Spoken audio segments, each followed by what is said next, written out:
কোথায় গেল নামকরা বড় চ্যানেলের সব লিগ্যাল টিম? কোথায় গেলেন সেই পার্সনরা যারা এই বড় চ্যানেলের সম্মান রক্ষার দায়িত্বে এত লড়েছেন? আপনারা কোথায় গেলেন? আপনারা দেখুন, বড় চ্যানেলের সম্মান রক্ষার জন্য আপনারা কত লড়াই করেছেন, লাইভের পর লাইভ। আপনারা কত বিজি পারসন, তারপরেও মূল্যবান সময় দিয়ে ঘন্টার পর ঘন্টা লাইভ করে গেছেন দোষীকে শাস্তি দেওয়ার জন্য। মানছি যেভাবে যে জিনিস কাটাছেড়া হয়েছে সেটা নোংরা, সেটা খারাপ, সেটা ভুল ছিল, আছে, সারা জীবন থাকবেও সেটা ভুল। কিন্তু যে পরিবার নিজেদের সম্মান রক্ষার দায়িত্ব নিজেরা রাখতে পারে না, নিজেরা নিতে পারে না দুটো পয়সার জন্য, আজকে কিছু মানুষকে আঙুল তুলে বলে এই তো তুই বস্তির, এই তো তুই এখান থেকে উঠে এসেছিস, এই তো তুই এখান থেকে উঠে এসেছিস। আজকে তারা কথাকে পাল্টাবে না, বদলাবে না। কারণ মানুষ আজও বলে যে যে যেখান থেকে উঠে আসে সে তার মধ্যে সেখানে চাপ থেকে যায়। আজকে মানুষ এই কথাটা নিজের মুখ থেকে ফিরিয়ে নিতে পারবে না এই ধরনের মানুষকে দেখলে। আজকে সেই লাইফস্টাইল বিলং করা, ঘরের চাল ফুটে জল পড়ছে, দুমুটো খেতে পারছে না, পড়তে পারছে না, কি দৈন্য দশা। পাবলিক সেখান থেকে তুলে বিশ্বাস করে ভালোবেসে তাদেরকে আজকে অট্টালিকায় তুলেছে, সব কিছু পাবলিকের দান। আজকে সেই পাবলিকের চোখে ধুলো দিয়ে ভিডিও করছে, নোংরামি করছে, ঘরের কেচ্ছা লোকের কাছে তুলে ধরছে, নোংরামি হচ্ছে। সোশ্যাল মিডিয়া যেটা করছে এটাও তো crime, one type of crime. খারাপ জিনিস, নোংরামো জিনিস যেগুলো সোশ্যাল মিডিয়ায় ছড়ানো হচ্ছে। ছোট ছোট বাচ্চা, আন্ডা বাচ্চা, বয়স্ক মানুষ প্রত্যেকের হাতে ফোন। সোশ্যাল মিডিয়া খুললেই বিভিন্ন চ্যানেলগুলো বেরিয়ে আসে, আর এই কেচ্ছাগুলোই বেরিয়ে আসে। ভালো নিউজ চ্যানেল আসবে না, ভালো কোনো এন্টারটেনমেন্ট চ্যানেল আসবে না, এন্টারটেনিং কোনো চ্যানেল আসবে না, আসবে এই নোংরামিগুলো। কোথায় গেল সেই লিগ্যাল টিম? কোথায় গেল আজকে? তারা দেখুক যাদের জন্য তারা লড়েছে তারা কোন ক্যাটাগরিতে পড়ে, তারা কি ধরনের ভিডিও দিচ্ছে।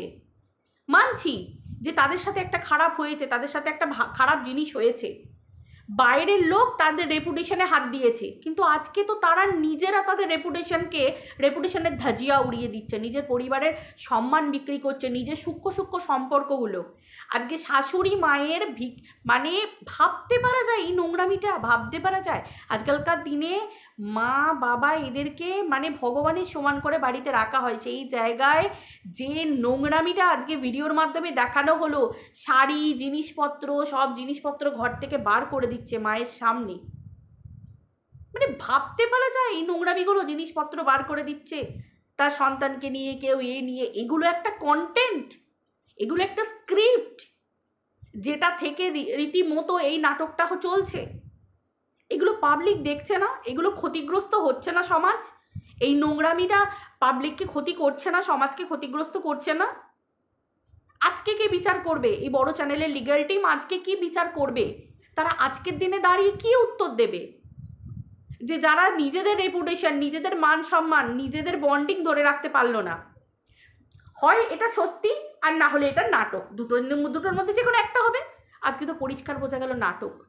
কারণ বড় চ্যানেলের ওনার রীতিমতো হি করে দাঁত বার করে হাসছে। অবশ্যই গোল্ডের মেয়ে যখন ক্যামেরা করছে পরিষ্কার দেখতে পাওয়া যাচ্ছে, 2-3বার বড় চ্যানেলের ওনার, মহিলা ওনার হাসছেন, উনি হাসতে হাসতে ভিডিও করছেন। মানে ভাবতে পারা যায় মানুষ এতটা নিচে নামতে পারে? ভাই মানে কি বলবো, তার মানে কি এদের লাইফস্টাইল মিথ্যেই ছিল? তার মানে এটাকে মিথ্যে কথাই বলতো, মিথ্যে দিয়েই সারা জীবন সব কিছু করে এসেছে? এদের মধ্যে কোনো সত্যি ছিল না? ডে 1 থেকেই মিথ্যে বলতো? তার মানে আগে যে কন্ট্রোভার্সিগুলো শুনেছি আমরা, আগে যে ঘটনাগুলো আমরা শুনেছি, সেগুলো সবই মিথ্যে ছিল? নিশ্চয়ই সেটা মিথ্যে ছিল বই কি।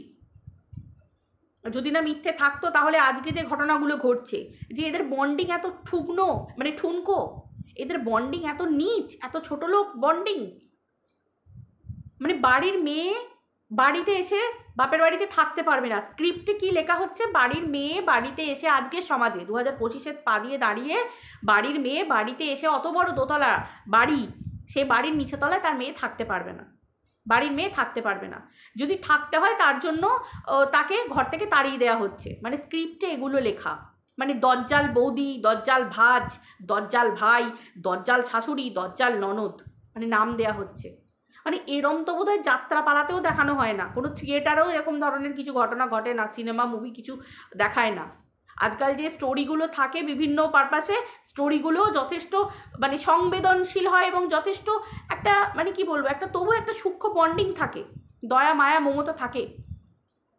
রীতিমতো শাশুড়ি খাবারকে খোঁটা দেওয়া হচ্ছে, রীতিমতো ননদকে খাবারে খোঁটা দেওয়া হচ্ছে, আমি করেছি, সব আমার। কি বলবে লিগ্যাল টিম এই ব্যাপারটা নিয়ে? কি বলবে? কিছু বলার নেই। আজকের দিনে দাঁড়িয়ে যারা এই বড় চ্যানেলের হয়ে সাপোর্ট করেছিল, একদিন আমিও সাপোর্ট করেছি বড় চ্যানেলকে, যে সত্যিই এই বড় চ্যানেলের রেপুটেশন নিয়ে, ভিতরের খবর নিয়ে যে ভিডিও করা হয়েছে সেগুলো ভুল। আজকে কি বলবো? প্রশ্ন উঠেছিল বন্ডিং নিয়ে, প্রশ্ন উঠেছিল সম্পর্কের সূক্ষ্মতা নিয়ে, আজকে তারা নিজেদের চ্যানেলে ধাজিয়া উড়িয়ে দিচ্ছে, নিজেরা ধাজিয়া উড়িয়ে দিচ্ছে। কারণ সমালোচনার প্ল্যাটফর্মে মানুষ সমালোচনা তখনই করবে যখন কেউ নিজে দায়িত্ব নিয়ে তার পরিবারের কেচ্ছাটা বিক্রি করবে। এখানে কেউ কারোর মুখ বন্ধ করে রাখতে পারবে না, কারণ সে পাবলিক করে দিয়েছে, তার এটা মানে পার্সোনাল লাইফ বলে আর কিছু রইল না, যে কোনো মানুষ সমালোচনা করতে পারবে। এখানে কেউ তো ভিতরের খবর নিয়ে ভিডিও করছে না, তাদের কীর্তিকলাপ দেখছে, তাদের কথা নিয়ে ভিডিও করছে। তাহলে আজকের দিনে যে নোংরামোটা এগুলো হলো, মানে মানুষ টাকার জন্য এত নিচে নামতে পারে, এতটা ঘৃণ্য হতে পারে দুটো টাকার জন্য? মানে মানুষ তো আজকাল যারা ভিক্ষে করে খায়, ঠাকুর মন্দির মসজিদ তার বাইরে যারা ভিক্ষে করে খায়, তারাও তো দুবেলা ভালো মন্দ খেতে পারে দুটো ভিক্ষের টাকা নিয়ে। তার জন্য নিজের পরিবারের সম্পর্কগুলোকে বিক্রি করতে হবে? যে সম্পর্কের বন্ডিং দেখিয়ে একদিন পাবলিকের ভিউজ কামিয়েছে, যে বন্ডিং দেখিয়ে, শাশুড়ি মায়ের বন্ডিং, ননদের বন্ডিং, নন্দায়ের বন্ডিং, পরিবারের বন্ডিং, দাদা ভাই বোন ভাজ বৌদি পুরো বন্ডিং, সেই বন্ডিংকে আজকে বিক্রি করে খেতে হচ্ছে, স্ক্রিপ্ট লেখা হচ্ছে। অনেক মানে হাজার পাবলিক কমেন্ট সেকশানে এসে জুতিয়ে যাচ্ছে, নোংরা কথা বলে যাচ্ছে, জুতো মেরে যাচ্ছে রীতিমতো, মানে বলছে যে সামনে থাকলে জুতো দিয়ে মারতাম, এরকম করে বলছে। এত ভিকিরি, এত নোংরা, মানে জাস্ট মুখে উচ্চারণ করতে আমাদের ঘেন্না লাগছে, এত নোংরা গালাগাল পর্যন্ত দিয়ে যাচ্ছে, নোংরা কথা পর্যন্ত বলে যাচ্ছে, মানুষ দুটো টাকার জন্য। মানে এতটা দোকান কাটা হতে পারে? মানে গায়ে লাজ লজ্জা শরম বলে কিচ্ছু নেই। মানে মানুষকে তো বেরোতে হয়, সারাদিন পর হলেও যে কোনো মানুষ পেশার সাথে যুক্ত থাকে, পেশাতেও তো বেরোতে হয়, কাজ করতে যেতে হবে, 5টা বাড়িতে সাজাতে যেতে হবে, সেইটুকু লজ্জা ঘৃণাও তো মানুষের থাকা দরকার, যে আঙুল তুলে বলবে যে তোমরা এরকম নাটক করেছিলে না, তোমরা এরকম নোংরামি করেছিলে না, তোমাদের পরিবারের কেচ্ছা তুলেছিলে না। এর বেলায় ছোট বাচ্চাটা স্কুলে যাচ্ছে না, তার লাইফ বরবাদ হচ্ছে না? আজকে মানুষ প্রশ্ন তুলছে, এক্স্যাক্টলি আজকে প্রশ্নগুলো আমরা তুলতে বাধ্য হচ্ছি, যারা আমরা ওই বড় চ্যানেলের পাশে থেকে ভিডিও করেছি সাপোর্ট দিয়ে, যে আজকে মেয়েটার সম্মান নষ্ট হবে না? মেয়েটা তো বড় হয়েছে, মেয়েটার মুখটা শুকনো লাগছিল দেখে, বড় হচ্ছে, স্কুলে যাচ্ছে, ওকে প্রশ্নের উত্তর দিতে হবে না যে তোদের ভিডিওতে দেখলাম তোদের বাড়িতে কী সব নোংরামি হচ্ছে, কেচ্ছাপোনা হচ্ছে, তোর মা এরকম করে বলছে, গুরুজনদের খাবার খোঁটা দিচ্ছে, তোর পিসিকে এরকম ঘর থেকে তাড়িয়ে দিচ্ছে, খাবারের খোঁটা দিচ্ছে, তোর মা এরকম দজ্জাল, এই কথাগুলো শুনতে হবে না? মেয়েটার মাথা হেঁট হবে না? আজকে সমাজ কি শিক্ষা পাচ্ছে? যে বাড়ির বউ টাকা রোজগার করে সমস্ত কিছু করে নিয়ে, সবার সব রকম হেল্প নিয়ে, সব কিছু করে নিয়ে আজকে শাশুড়ি ননদ এরা তো হেলা ছেদ্দা, দুটো খাবারের খোঁটা দিচ্ছে। কথায় বলে যে যার কপালে ভাগ্য থাকে, খাবারের কথা থাকে, সে সত্যিই খাবার পেয়ে যায়। একটা যিনি ভিক্ষে করতে বেরোন, নাম দিতে বেরোন, তার কপালেও যদি কারোর বাড়িতে ভাত লেখা থাকে, সে সারাদিন পর সেই তার বাড়িতে ভাত ঠিক পাবে, দুটো ডাল ভাত ঠিক তার কপালে জুটে যাবে, ডাল ভাত আলু সেদ্ধ। তাহলে খাবারের নিয়ে আজ পর্যন্ত মানুষকে কাউকে খোঁটা দিতে নেই, আজকে সেই স্ক্রিপ্টের মধ্যে খাবারের খোঁটা দেওয়া নিয়ে রীতিমতো জিনিসপত্র তুলে বাইরে ছুঁড়ে দেওয়া হচ্ছে। মানে আজকে সোশ্যাল মিডিয়াতে মানুষকে, সমাজকে কি বার্তা দেওয়া হচ্ছে? যে আমার বাড়িতে যদি আমার ননদ বা আমার বাড়ির লোক যদি বিপদে পড়ে আসে, তাহলে কি করব? আমি থাকতে দেবো না, কারণ আমার ঘর, আমার টাকা দিয়ে আমি করেছি, আমি সব কিছু করেছি, আমার পয়সা তুমি খেয়েছো, আমি চাইছিলাম মানে তুমি থাকবে না, আমি তোমাকে থাকতে দেবো না, তোমাকে নিজেকে রোজগার করে খেতে হবে, তোমাকে নিজেকে করে খেতে হবে। একে বলে বন্ডিং, একে বলে ভালোবাসা।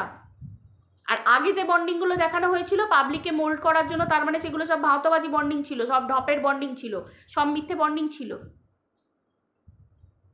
মানে ভাবতে পারা যায়? স্ক্রিপ্টটা লেখা হয়েছিল একরকমভাবে, শেষ হলো একরকমভাবে। পাবলিক ধরে ফেলেছে, পাবলিক নোংরামিটা ধরে ফেলেছে। কারণ কতক্ষণ এরকমভাবে পাবলিকের চোখে ধুলো দিয়ে রাখা যাবে? নোংরামির একটা লিমিট থাকে না। ছি ছি ছি ছি ছি ছি, আজকে ঘেন্না লাগছে যে একদিন এই বড় চ্যানেলের পাশে সাপোর্ট করে থেকে আমরা ভিডিও করেছি এবং দিনের পর দিন আমরা তাকে বলে গেছি যে একটা ভালো মানুষ, ভালো পরিবার, ভালো বন্ডিং, এই পরিবারের সম্মান নিয়ে খেলা হয়েছে। যাদের নিজেদের পরিবারের লোকেদের, যাদের নিজেদের সম্মানের কোনো ইয়ে থাকে না, আজকে একজন বয়স্ক মানুষ, বড় চ্যানেলের মানে একজন বয়স্ক মানুষ, বয়স্ক মহিলা, তিনি পর্যন্ত ছেলে মেয়েদের এই খারাপ কিছু ইয়েতে তিনি সায় দিলেন। কি করে দিতে পারেন? একজন মা হয়ে কি করে দিতে পারেন? এটা উচিত যে তোরা এই সবের মধ্যে আমাকে টানবি না। আমাদের পরিবারের একটা রেপুটেশন আছে, যতই আমরা গরিব হই, দিন আনি দিন খাই, আজকে দাঁড়িয়েছি কিন্তু একটা নাম ডাক আছে, এক লোকে সবাই চেনে। তো সেই হিসেবে এরকম নোংরামো করিস না। 2 টাকা, এমনই অবস্থা। ব্লগিংয়ের জন্য 2 টাকার জন্য পাবলিকের চোখে ধুলো দেওয়া হলো, পাবলিককে এরকমভাবে কোণঠাসা করে দেওয়া হলো, পাবলিককে এরকম একটা মানে এরকমভাবে কন্টেন্ট ছুড়ে দেওয়া হচ্ছে কন্ট্রোভার্সি ক্রিয়েটারদের কাছে যে আমাদেরকে নিয়ে কন্টেন্ট বানাও, আমরা তোমাদের আমরা কন্টেন্ট দিচ্ছি, আমাদের চ্যানেল গ্রো করবে। আজ কত বছর এদের লাখে ভিউজ হয়নি, আজকে এই কদিনের লাখ ভিউজ কামিয়ে নিল। কিন্তু এরপর কি হবে? পাবলিক তো থুতু ফেলে বেরিয়ে চলে যাবে। এই তো সেই সোনার ডিম পাড়া হাঁসকে একবারে কেটে ফেলার মতো সেরকম হয়ে গেল, যে ডিমটা দিচ্ছিল, সোনার ডিম হজম হচ্ছিল না, একবারে কেটে খেতে হবে, ব্যাস একবারে কেটে খেতে গেল, বুম হয়ে গেল। মানে ভাবতে পারা যায়? মানুষের চিন্তা ভাবনা কোন নিচু লেভেলে নেমে গেলে তবে মানুষ এইরকম ধরনের কাজকর্ম, এইরকম ধরনের ঘটনা ঘটায়। আজকে সত্যি মানে এই ধরনের মানুষের কথাবার্তা, আজকে অনেক কিছু কথা, পুরনো কথা মনে পড়ছে। হ্যাঁ, যেটা নোংরা কথা, যেটা উগ্রভাবে, যেটা বাড়ির মহিলাদেরকে সম্মানে ঘা দিয়ে তাদেরকে ছিঁড়ে ফেলার মতো অবভিয়াসলি সেগুলো মানছি না, জীবনেও কোনো দিন মানব না। কথার মধ্যে অশালীন আচরণ, নোংরা কথা বলা, আমি একটা পরিবারের নোংরামি দেখতে পাচ্ছি, অবভিয়াসলি আমি সেটাকে ভালো করেও এক্সপ্লেন করতে পারি, কিন্তু কোনো নোংরা ভাবে না, কাউকে উলঙ্গ করে না, কারো জন্ম পরিচয় নিয়ে না, কোনো নোংরামও ভাবে না। আমি কথার মাধ্যমে সুন্দরভাবে কাউকে কি বলে ওটাকে, পার্সোনাল অ্যাটাক না করে, কোনো নোংরামি না করে, কোনো মহিলাকে সোশ্যাল মিডিয়ায় ভরা বাজারে উলঙ্গ না করে, ভার্বালি আমি সুন্দরভাবে বলতে পারি। কোনো পরিবারকে একেবারে মানে সেই মৃত্যুর মুখে ঠেলে দেওয়ার মতো করে না বলতে পারি, কিন্তু ভদ্রভাবে আমি সেগুলো বলতে পারি, আমার কথা রাখতে পারি। নোংরামও কোনোদিন মেনে নিচ্ছি না। কিন্তু আজকের দিনে দাঁড়িয়ে যারা নিজেদের পরিবারকে মানে বিক্রি করতে বসেছে, তার দায় কন্ট্রোভার্সি ক্রিয়েটাররা নেবে। যেখানে থালা সাজিয়ে পরিবেশন করা হচ্ছে, আসুন আমাদেরকে নিয়ে কন্ট্রোভার্সি করুন, আমরা থালা সাজিয়ে পরিবেশন করে দিচ্ছি, থালা সাজিয়ে পরিবেশন করছি। যেখানে আজকে এই চ্যানেলের মেল ওনার পর্যন্ত আজকে এই সমস্ত কিছু সঙ্গ দিল, ভাবতে পারা যায়? যে মানুষ উঠতে পারে না, বসতে পারে না, যার এতটা রোগশয্যায় এরকম অবস্থা, সে কি করে পারছে এইরকমভাবে ভিউজ কামাতে? আজকে তার শারীরিক অবস্থা দেখে মানুষ তাকে ভালোবাসে, কেউ দয়া করে না, মানুষ তাকে ভালোবাসে। মানুষের সিম্প্যাথি, মানুষের মানে একটা ইমোশনাল টাচ তার সাথে এসে গেছে, ইমোশনাল অ্যাটাচমেন্ট। দূর থেকে মানুষ দেওয়া থোয়া করা ধরা সব কিছু করেছে, আজকে যার জন্য আজকে এদের এই ফেপে ফুলে অবস্থা ওঠা। আজকে সেই মানুষগুলো কমেন্ট করে যাচ্ছে যে ছি ছি ছি, উলুবুনি মুক্ত ছড়িয়েছি, তোমরা এতটা নোংরা জানলে তোমাদের পাশে থাকতাম না, তোমরা এত নিচ মেন্টালিটি, তোমরা এরকম নোংরাভাবে তোমাদের নিজেদের পরিবারকে তুলে ধরছো, সমাজের সামনে তুলে ধরছো। আশেপাশের বাড়ির লোক কি বলবে এটাও এরা ভাবে না, এরা ভাবে টাকার কথা। ঘেন্না লাগে এই সমস্ত মানুষদেরকে দেখলে, সত্যিই আজকে ঘেন্না লাগে, নিজেদের লজ্জা লাগে যে সত্যিই মানে কিছু বলার নেই, কিচ্ছু বলার নেই, জাস্ট কিচ্ছু বলার নেই।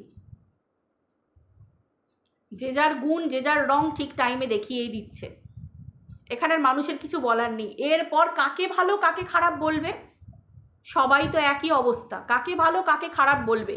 আজকে যে লিগ্যাল টিম এদের হয়ে লড়েছিল, আজকে তারাও বোধহয় মাথা হেট করে বসে থাকবে। এক্স্যাক্টলি, তারা মাথা হেট করে বসে থাকবে যে আমরা কাদের সাথ দিয়েছিলাম। এদের রেপুটেশনের কথা চিন্তা করে আমরা দোষীকে সাজা দিতে এসেছিলাম, আর এরা নিজেরা নিজেদের সোশ্যাল মিডিয়াতে নিজেরা পাতে থালা সাজিয়ে লোককে বলছে দেখো আমরা কতটা ছেঁড়া, আমরা কতটা নোংরা, আমাদের পরিবার কতটা ছোট, আমাদের শিক্ষা কতটা ছোট, রুচি কতটা ছোট। এই দেখো আমরা পরিচয় দিচ্ছি যে এই জায়গা থেকে উঠে যতই আমরা অট্টালিকায় থাকি না কেন, মানুষের সোচ চিন্তাধারা মানুষের বদলায় না, মানুষের সেই লেভেলেই থেকে যায়। তারা আজকে হয়তো মাথা নিচু করে বসে ভাবছে, কারণ এটা খুব ধ্রুব সত্যি কথা। কোথায় রইলাম আমি সেটা বড় কথা না, একচালার বাড়ি কি দোচালার বাড়ি সেটা বড় কথা না, নাকি অট্টালিকা। মানুষের চিন্তাধারা বদলাতে হয়, মানুষের রুচি বোধটা পাল্টাতে হয়, মানুষের শিক্ষাটা উন্নতিটা বাড়তে হয়। মেয়েকে বড় স্কুলে ভর্তি করলাম, ছেলেকে বড় স্কুলে ভর্তি করলাম, নিজে ভালো জামা কাপড় পরলাম, তাই কি কখনো মানুষটাকে বদলে ফেলা যায়? ভালো জামা কাপড় পরলেই মানুষের ভিতরেরই এটাকে কোথায় রাখবে? পয়সা পয়সা পয়সা পয়সা। আজকে মানুষের কোয়েশ্চেন থেকেই যাচ্ছে, তাহলে কি ডে 1 থেকেই পাবলিককে বোকা বানানো চলছিল, নাকি আজকে যেটা চললো সেটাই অ্যাকচুয়াল ওদের চেহারা, যেটা ডে 1 থেকে চলেছে? মানুষ এখন মানে পাজেলড, কোনটা সত্যি কোনটা মিথ্যে। যাই হোক, চলো, তোমাদের কিছু বলার নেই, তোমরা সব কিছু দেখতে পাচ্ছ, আর নতুন করে কিচ্ছু বলার নেই। ভিডিওটা এই পর্যন্ত রাখছি, আবার দেখা হচ্ছে পরের ভিডিওতে। বাই।